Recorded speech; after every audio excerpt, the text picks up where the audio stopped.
अच्छा ठीक है, संजीव त्रिवेदी हमारे साथ जुड़ गए हैं, हमारे इनपुट एडिटर। संजीव, नए सुप्रीम लीडर अयातुल्ला अराफी, ये नाम है अयातुल्ला अराफी, जिनके नाम को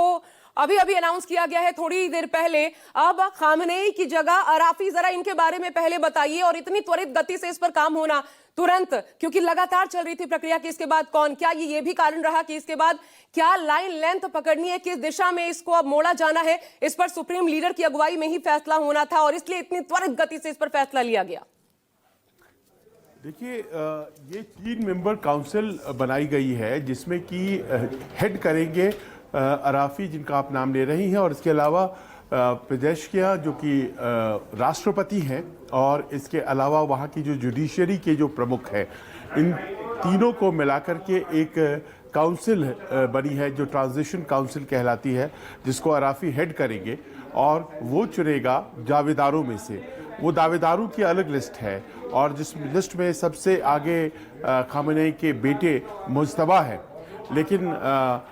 उस पूरे प्रोसेस को अंजाम देने के लिए बहुत ही वरिष्ठ सीनियर लोगों की ज़रूरत थी और उन 3 सीनियर लोगों को चुना गया है। जो व्यवस्था इस वक्त ईरान में थी उसमें यही तरीका था कि एक एकेडमी ऑफ एल्डर्स होता है और उस एकेडमी ऑफ एल्डर्स के पास अधिकार होता है अगले खामनेई को चुनने का। तो अराफी उसको हेड करेंगे, उसमें ईरान के राष्ट्रपति भी है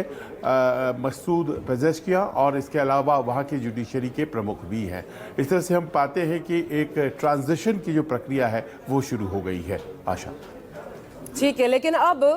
क्या लगता है कूटनीति में बदलाव आएगा सिर्फ अब फिर से बातचीत की टेबल पर, या फिर वो जो लाल झंडा ईरान की तरफ से फहराया गया है और जिस प्रकार विरोध प्रदर्शन लगातार अमेरिका और इजराइल के इस कदम का, हत्या जो की गई है उसके बाद विरोध प्रदर्शन दुनिया भर में देखने को मिल रहा है, ये मानकर चलें संजीव कि युद्ध तो अंतिम छोर तक पहुंचेगा, उसके पहले कोई बातचीत काम नहीं आने वाली?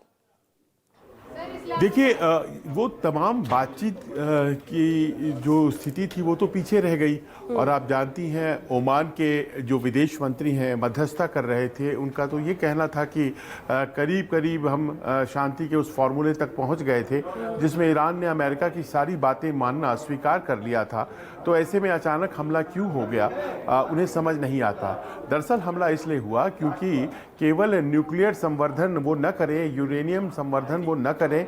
यही ज़रूरत नहीं थी अमेरिका की, वो तो कागज़ पर ज़रूरत थी। जो असल ज़रूरत थी वो थी वहाँ रेजीम को बदलना, और रेजीम को बदलने के लिए आयतुल्लाह अली खुमैनी का जाना बहुत ज़रूरी था। तो एक काम उन्होंने कर लिया है, अब उनके पास दूसरा काम ये है कि वो अपने फ्रेंडली किसी व्यक्ति को वहाँ पर पदस्थापित करें, और एक नया तरीका, एक नया फार्मूला ईजाद किया गया है अमेरिका के द्वारा, जिसमें कि वो देश नहीं जीतते हैं बल्कि वहाँ जो शासक है उसे बदल देते हैं और अपना शासक बिठाते हैं। लेकिन क्या ईरान के साथ ये चल पाएगा जो वेनेजुएला के साथ चला? वेनेजुएला के साथ जो भी चला, ईरान में उसे लागू करने में बहुत दिक्कतें पेश आएंगी, क्योंकि ईरान उससे ज़्यादा मजबूत मुल्क है, और जिस तरह से दुनिया भर में सपोर्ट उसे मिला है इन प्रदर्शनों के ज़रिए, तो इसका जवाब इजराइल के प्रधानमंत्री ने अब से कुछ देर पहले दिया है कि हम कई महीनों तक युद्ध करने के लिए तैयार हैं और वहाँ पर हम अपने तरीके से बदलाव लेकर के आते हैं।